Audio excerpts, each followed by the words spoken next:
What's going on, socialites? This is Now You Know. So let's get into the situation between Black Ink Crew Cesar Emmanuel, his baby mama Crystal Torres, and their daughter Cheyenne, because their family business is being blasted all over social media, and now the courts are getting involved, and honey, it's just a messy situation.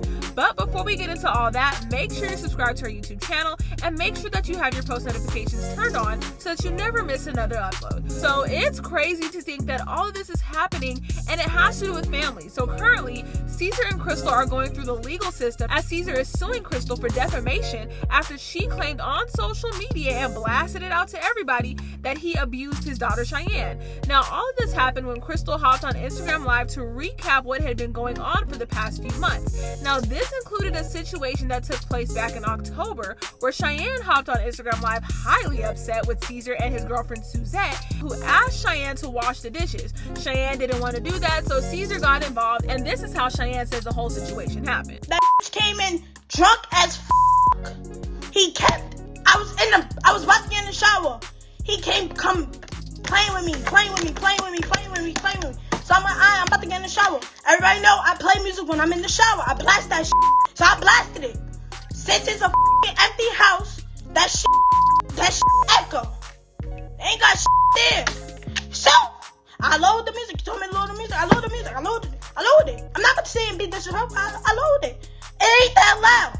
In my bathroom, there's 2 doors to get in. There's the one with the sink, the toilet, and then you go through the other one. There's a shower. You have to get through 2 doors to get in my shower. He broke the first one. He broke the second one to just get to me, and he broke my sliding glass door to get to me and beat the shit out of me. Glass everywhere in my speaker. He threw the speaker at my head. All that. So pretty much, Crystal recapped the whole ordeal on her Instagram Live recently, giving an adult point of view, because as you can see, Cheyenne was on 10,000 in that video.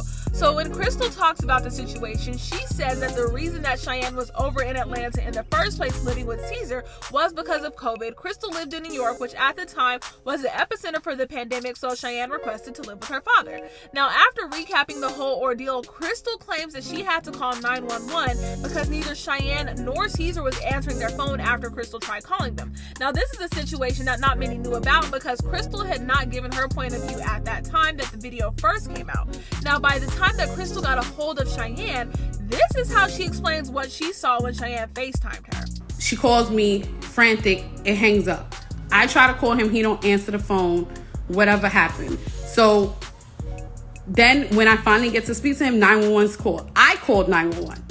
I'm in New York, she's in Atlanta. You're damn right I'm gonna call 911 if I can't get in contact with anyone to find out what the hell is going on. My daughter's crying. She's bleeding in her face. Her weave is... You would thought my daughter had a fist fight with a female. Now, this situation is a whole lot and should have honestly not been broadcasted on social media, but nonetheless, here we are.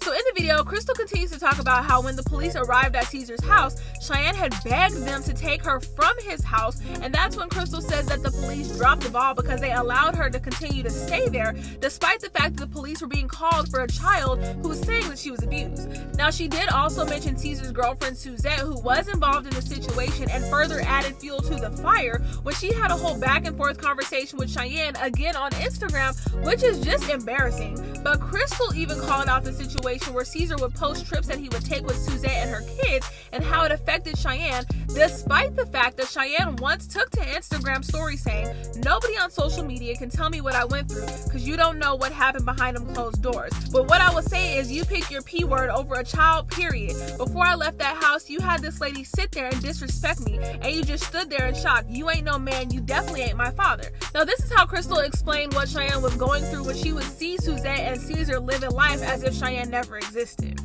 The reason why Cheyenne went live in January was because between October and January, there's holidays, right?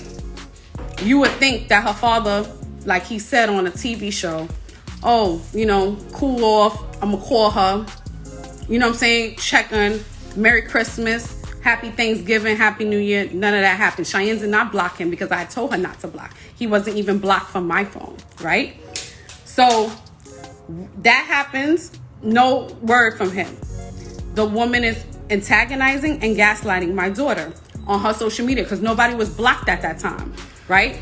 So October, November, December, they go on where they went, Disney World for Christmas. My daughter sees that. People are forgetting that my daughter is a child still. She's gonna be jealous. She's gonna see that y'all replaced her, or she feels replaced in any way.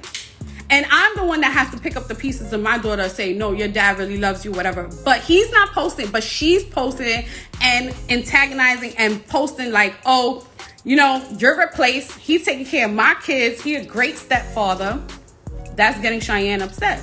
Now, this is the real problem. Crystal, who with the receipts was ready to call out the situation, said that Caesar sent Cheyenne a cease and desist letter to get her to stop talking about the situation on social media. Now, at this point, it gets even worse as Crystal claims that Caesar had Child Protective Services called on him, but she doesn't know who called or how they were called, but someone definitely called, and that's when Caesar allegedly sent the Department of Child Services in New York a cease and desist letter, and then further, when they wanted to talk to him about these allegations, told him to talk to his lawyers. But this is what Crystal claims happened after all that. Now buckle up your seatbelts, because this is just a lie. You know what they did? He was found guilty in the state of New York for neglect on his child. It's public record. So because of that, what happened was he went and tried to do a retaliation and call ACS on me. Said that I was using drugs with my daughter. That doesn't make sense. People that really know me. I don't do drugs, okay? I hardly drink, if I do. So I took a drug test. I didn't have to. I volunteered to take a drug test, came back negative. My daughter took a drug test, which she should have had not even been degraded to do. Everything came back negative. So they realized that it was retaliation on their part. Baby, the tea is just out at this point, and now his sisters are hopping in and getting involved. So both of his sisters commented on the situation, but in defense of Cheyenne and Crystal. One sister hopped on her Instagram story saying, "Thought I was gonna ride with the BS you push. Now you crossed the line. Damn, you threw your own flesh and blood under the bus. The devil got you now, dude. Damn shame. Just when you thought you was winning, you lost everything.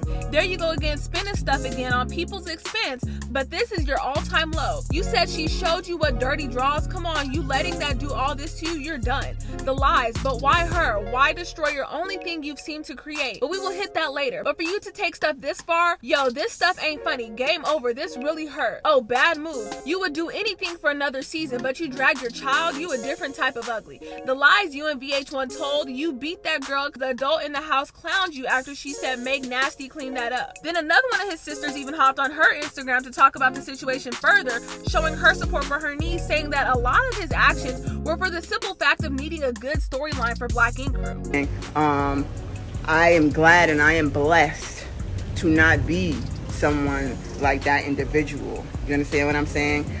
And he likes to play, oh, good dad, good dad. And yes, it was for a storyline. Because before the storyline, he wasn't in his daughter's life. And guess where he's at now?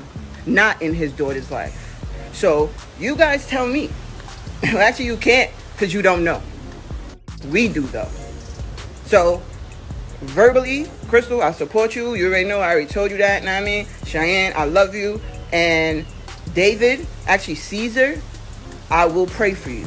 God bless you. Now, after all of this, Caesar did hold a press conference with his legal team because Crystal now has a temporary restraining order against him, which not only prohibits him from contact, but also from any type of further harassment or family offense. So, socialites, what do you think about this entire situation? Let us know in the comment section down below. As always, make sure you like us on Facebook, you're following us on Instagram, and you're subscribed to our YouTube channel because now you know what's trending.